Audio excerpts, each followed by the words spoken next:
اتحاد تنظیمات مدارس پاکستان نے مدارس بند نہ کرنے کا فیصلہ کر لیا ہے اور وزیر تعلیم شفقت محمود کو خط لکھ کر اس حوالے سے آگاہ کر دیا گیا ہے۔ عثمان خان ہمارے ساتھ موجود ہیں، ان سے مزید تفصیلات جانیں گے۔ عثمان خان، بتائیے گا متن کی اس خط کا۔ جی بالکل، حکومت کی جانب سے تعلیمی ادارے بند کرنے کا معاملہ تھا، اس پر اتحاد تنظیمات مدارس پاکستان نے مدارس بند نہ کرنے کا متفقہ فیصلہ کیا اور انہوں نے اپنے اس فیصلے سے وزیر تعلیم کو بھی آگاہ کر دیا۔ اس خط میں لکھا ہے کہ فیصلہ سازی سے قبل دینی مدارس کو اعتماد میں نہیں لیا۔ دینی مدارس کا ڈھانچہ تعلیم و نصابی اور انتظامی امور اسکولز اور کالجز سے مختلف ہوتے ہیں۔ مختلف مدارس میں SOPs کے تحت 6 ماہی امتحانات چل رہے ہیں، جس کے دوران مدارس بند نہیں کر سکتے۔ خط میں مزید لکھا ہے کہ پچھلے لاک ڈاؤن کے باعث تاحال بچوں کا نصاب مکمل نہیں ہو سکا۔ بچوں کو پڑھائی کے بغیر اور امتحانات دیے بغیر اگلی کلاسز میں ہم ترقی نہیں دے سکتے۔ مدارس میں پہلے سے ہی مکمل SOPs کو فالو کیا جا رہا ہے اور بیمار بچوں کو خصوصی توجہ دی جا رہی ہے۔ خط میں مزید لکھا ہے کہ مساجد اور مدارس سے کورونا نہیں پھیلتا، یہاں روزانہ ملک اور قوم کی سلامتی اور ترقی کے لیے خصوصی دعائیں ہوتی ہیں۔ خط میں مزید لکھا ہے کہ SOPs کے تحت اور حکومت کے تعاون سے مدارس کو کھلا رکھنا چاہتے ہیں اور یہ خط جو ہے وہ تمام تر مسالک کے جو مدارس ہیں، تنظیمات ہیں، ان کے جو صدور ہیں، ان کی جانب سے متفقہ طور پر وزیر تعلیم شفقت محمود کو لکھا گیا ہے۔ جی ٹھیک ہے، بہت شکریہ آپ کا۔ سپریم کورٹ نے کراچی سرکولر ریلوے میں عدالتی احکامات پر عمل نہ کرنے پر وزیر اعلیٰ سندھ کو توہین عدالت کا نوٹس دے دیا۔ سیکریٹری ریلوے کو بھی جھاڑ پلا دی۔ چیف جسٹس نے ریمارک کیے کہ FWO سرکولر ریلوے کو عوامی منصوبہ سمجھے، ناجائز منافع نہ کمائے۔ عالمی شہرت یافتہ فٹ بالر ڈیگو میراڈونا کے انتقال پر پاکستان میں بھی سوگ کی فضا ہے۔ کراچی میں لیاری سے تعلق رکھنے والے پاکستانی فٹ بالرز کا کہنا ہے کہ میراڈونا کے انتقال سے دنیا فٹ بال کا بڑا نقصان ہوا۔ آنے والے کھلاڑی میراڈونا کو آئیڈیلائز کرتے تھے۔ عالمی شہرت یافتہ لیجنڈری فٹ بالر میراڈونا کی زندگی کا سفر ختم ہوا۔ میراڈونا کے انتقال پر پاکستان میں بھی سوگ کی فضا ہے۔ کراچی میں پاکستان فٹ بال سے تعلق رکھنے والے کھلاڑی کہتے ہیں میراڈونا ایک عظیم فٹ بالر تھے جنہوں نے دنیا فٹ بال پر راج کیا۔ میں نے جیسے کہ ان کو دیکھا تھا کھیلتے ہوئے اور مجھے ان کا گیم بھی اچھا لگتا تھا، اور جب کل میں نے پوسٹ دیکھی کہ ان کی ڈیتھ ہو گئی ہے تو میں شاکڈ ہو گئی۔ وہ واحد پلیئر تھے جو سولو گیم پہ جانے جاتے تھے، مطلب اس نے اکیلے ہی ایک ورلڈ کپ کو اپنے ملک کے نام کروایا۔ پاکستان کے سینئر فٹ بالر اور جافا اکیڈمی کے کوچ ناصر عرب کہتے ہیں میراڈونا کا انتقال فٹ بال کی دنیا کا سب سے بڑا نقصان ہے۔ ان کے کھیل کو رہتی دنیا تک فراموش نہیں کیا جا سکتا۔ میراڈونا کوئی نہیں آئے گا تو اس ٹائم پہ کافی نئے مرض کافی پلیئرز ہیں کھیل رہے، تو اس ٹائم پہ جو جتنا آپ بولیں گا کہ میراڈونا یہ بہت بڑا گریٹسٹ لیجنڈ، یہ ویری پورا ورلڈ سیڈ ہو گیا ہے۔ لیاری سے تعلق رکھنے والے فٹ بالرز کا کہنا ہے کہ میراڈونا ایک آئیڈیل پلیئر تھے، ان کے کھیل سے بہت کچھ سیکھنے کو ملا۔ اگر انہیں بک آف فٹ بال کہا جائے تو غلط نہ ہوگا۔ کیمرامین عاقب نقوی کے ساتھ عادیہ ناز، 24 نیوز کراچی۔ 24 نیوز کابینہ کمیٹی برائے توانائی اجلاس کی اندرونی کہانی سامنے لے آیا۔ ذرائع کے مطابق شدید سردی میں گیس شارٹ فال 2 سے 2.5 ارب کیوبک فٹ پر پہنچنے کا خدشہ ہے۔ 20 دسمبر سے 21 جنوری کے دوران گیس کی شدید قلت رہے گی۔ 24 نیوز کابینہ کمیٹی برائے توانائی اجلاس کی اندرونی کہانی سامنے لے آیا ہے۔ ذرائع کے مطابق شدید سردی میں گیس شارٹ فال 2 سے 2.5 ارب کیوبک فٹ پر پہنچنے کا خدشہ ظاہر کیا جا رہا ہے، جبکہ 20 دسمبر سے 21 جنوری کے دوران گیس کی شدید قلت رہے گی۔ ذرائع کی جانب سے ایسا بتایا جا رہا ہے۔ آنے والے دنوں میں گھریلو صارفین کی مشکلات میں اضافہ ہوگا۔ سردیوں میں صنعتوں کو بھی گیس کم لوڈ شیڈنگ کا سامنا کرنا پڑ سکتا ہے۔ ذرائع کے مطابق گیس کی قلت کو پورا کرنے کے لیے LNG کی درآمد کو یقینی بنایا جا رہا ہے۔ 24 نیوز اجلاس کی اندرونی کہانی سامنے لے آیا ہے۔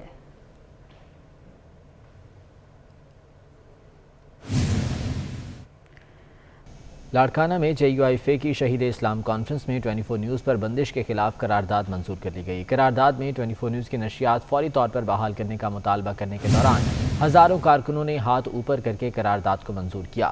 کانفرنس سے خطاب میں مولانا فضل الرحمان کا کہنا تھا کہ حکومت میڈیا کا گلا گھونٹ رہی ہے، جو چینل حق کی بات کرتا ہے اسے بند کر دیا جاتا ہے۔ PDM کے جلسے میں رکاوٹیں ڈالنے کے لیے ملتان سمیت جنوبی پنجاب میں PDM رہنماؤں کی گرفتاریوں کا سلسلہ جاری ہے۔ قاسم گیلانی کے مطابق پیپلز پارٹی کے 70، نون لیگ کے 58 اور JUIFA کے 17 کارکن گرفتار کر لیے گئے ہیں۔ قاسم گیلانی کی جانب سے ٹویٹر پر جاری کی گئی تصاویر میں گرفتار بیمار کارکن کو پولیس اسٹیشن میں ہی ڈرپ لگی ہوئی ہے۔ PDM کا جلسہ جو کہ ملتان میں ہونا ہے، اس کے لیے جنوبی پنجاب اور ملتان سمیت PDM رہنماؤں کی گرفتاریوں کا سلسلہ جاری ہے۔ اسی بارے میں تفصیلات جان لیتے ہیں، امجد ملک ہمارے ساتھ موجود ہیں۔ امجد، بتائے گا کیا صورتحال ہے اور PDM رہنما کیا کہتے ہیں اس بارے میں؟ جی بالکل ایسے ہی ہے کہ 30 نومبر کو PDM ملتان کا جلسہ ہونا ہے، تو جو گرفتاریوں کا سلسلہ ہے وہ شروع ہے۔ کل ابھی گرفتاری ہوئی ایک بڑی، جو سابق MNA کو گرفتار کیا گیا۔ آج جو ہے بڑی گرفتاریاں ہوئی ہیں، جس میں پاکستان مسلم لیگ نون کے جو کارکنان ہیں، سابق جونیئر کونسل کے چیئرمین ہیں، ان کو گرفتار کیا گیا ہے۔ اور جس میں اگر ہم بات کرتے ہیں تو شیخ عمران ارشد ہیں، مسلم لیگ نون کے سینئر رہنما ہیں، ان کو گرفتار کیا گیا ہے ملتان سے۔ اس کے علاوہ رانا امجد ہیں اور دیگر جو ملتان کے سینئر جو PDM کے رہنما ہیں، ان کو گرفتار کیا گیا ہے۔ اس کے علاوہ ملتان کی تحصیل جو ہے شوجہ آباد، وہاں سے بھی بڑی تعداد میں جو گرفتاریاں ہیں وہ سامنے لائی جا رہی ہیں کہ جو ان کی گرفتاری کا سلسلہ ہے وہ جاری ہے۔ جو دوسری جانب جو رہنما ہیں، کچھ دیر پہلے جو کہ قاسم گیلانی نے اپنے ٹویٹ میں بھی کہا کہ جو انتظامیہ ہے وہ بوکھلاہٹ کا شکار ہے، حکومت بوکھلاہٹ کا شکار ہے، ہمارے کارکنوں کو گرفتار کیا جا رہا ہے مگر ہمارے حوصلے بلند ہیں، ہم گھبرانے والوں میں سے نہیں ہیں۔ اور ان کا یہ بھی کہنا تھا کہ ٹویٹ میں کہ تصویر باقاعدہ انہوں نے اپنے سوشل میڈیا کے اندر شیئر کی کہ ایک جو ہمارا کارکن ہے وہ بیمار ہے، اس کو ڈرپ لگی ہوئی ہے، پھر بھی پولیس جو ہے اس کو تھانے میں لے کر آئی ہے اور جو کہ اس کی حالت بہت زیادہ خراب ہے، اور ہمارے جو ورکرز ہیں، کارکن ہیں، ان کے ساتھ برا سلوک کیا جا رہا ہے، ان کو گرفتاریاں کی جا رہی ہیں۔ انتظامیہ کی جانب سے جو اسٹیڈیم کے اندر جلسہ کرنے کی بالکل اجازت نہیں دی گئی، کرونا کی وجہ سے اجتماع کے اوپر پابندی ہے، مگر جو PDM ہے وہ ڈٹی ہوئی ہے کہ ہم نے ملتان میں جلسہ ہر صورت میں کرنا ہے۔ تو اس حوالے سے آج سابق وزیر اعظم یسر رضا گیلانی نے بھی کنونشن میں ٹھیک ہے امجد ملک، بہت شکریہ اپڈیٹ کرنے کے لیے۔ اطالوی کھانے دنیا میں اپنی الگ پہچان رکھتے ہیں۔ اطالوی کھانوں کے حوالے سے اسلام آباد میں اطالوی سفارت خانے کی جانب سے تقریب کا اہتمام کیا گیا۔ اطالوی سفیر اور ان کی اہلیہ نے مختلف اطالوی کھانے بنائے اور مہمانوں کی خوب توازو کی۔ ذیشان بھٹی کی رپورٹ دیکھیے۔ اٹلی کے سفارت خانے میں اطالوی کھانوں کے ویک کے موقع پر رنگا رنگ تقریب کا اہتمام کیا گیا۔ اطالوی سفیر اور ان کی اہلیہ نے مختلف اقسام کی اطالوی ڈشز سے مہمانوں کی خوب توازی کی۔ اطالوی سفیر کا کہنا ہے کہ دنیا بھر میں اٹالین کھانوں کا ہفتہ منایا جا رہا ہے، جس میں مختلف اطالوی کھانے متعارف کرائے جا رہے ہیں۔ This event today is celebrated by Italian embassies all around the world. It's the day of presentation and promotion of Italian cuisine. As far as Pakistan, I like this year to choose as a main theme of the event the easy cuisine.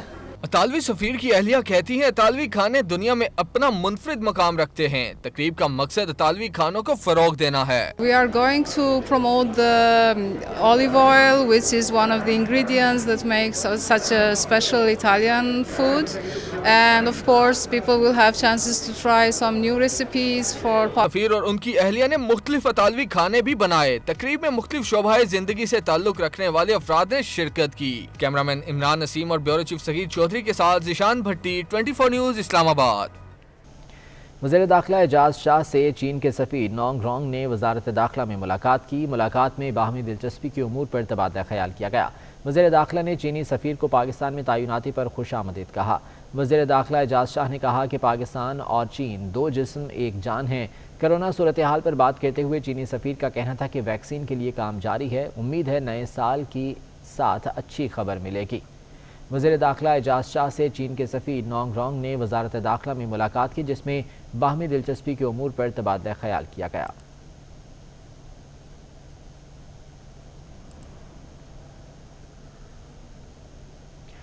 Crore پکا میں حضرت پیر سید نذیر حسین شاہ گیلانی کا 64واں اور حضرت پیر سید چراغ النبی شاہ گیلانی کا 70واں سالانہ عرس مبارک شروع ہو گیا۔ عرس کی صدارت سجادہ نشین پیر سید زمرد حسین شاہ گیلانی نے کی۔ عرس میں ملک اور بیرون ملک سے زائرین شریک ہیں۔ عرس میں شرکت کے لیے سعودی عرب، بحرین، برطانیہ اور پرتگال سے بھی زائرین آئے ہیں۔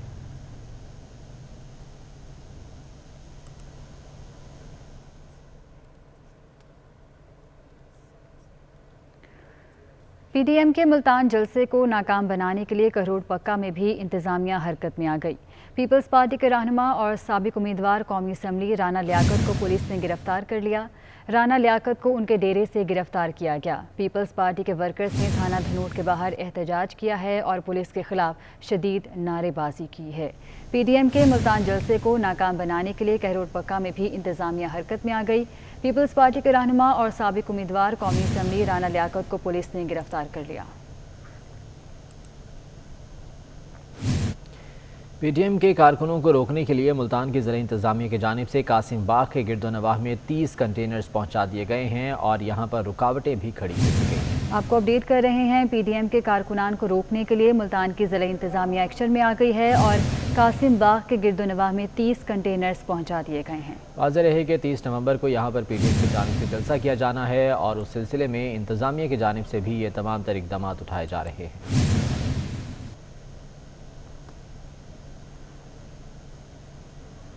وفاقی حکومت نے اسپیشل سیکرٹری مواصلات ڈویژن محسن مشتاق کا تبادلہ کرتے ہوئے انہیں ایڈیشنل سیکرٹری انچارج بین الصوبائی رابطہ ڈویژن تعینات کر دیا ہے۔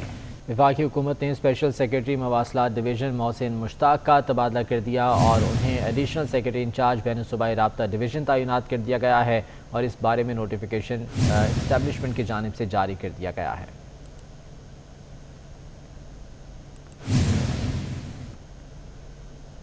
اور اس بلیٹن سے اتنا ہی۔ آپ دیکھتے رہیے 24 نیوز۔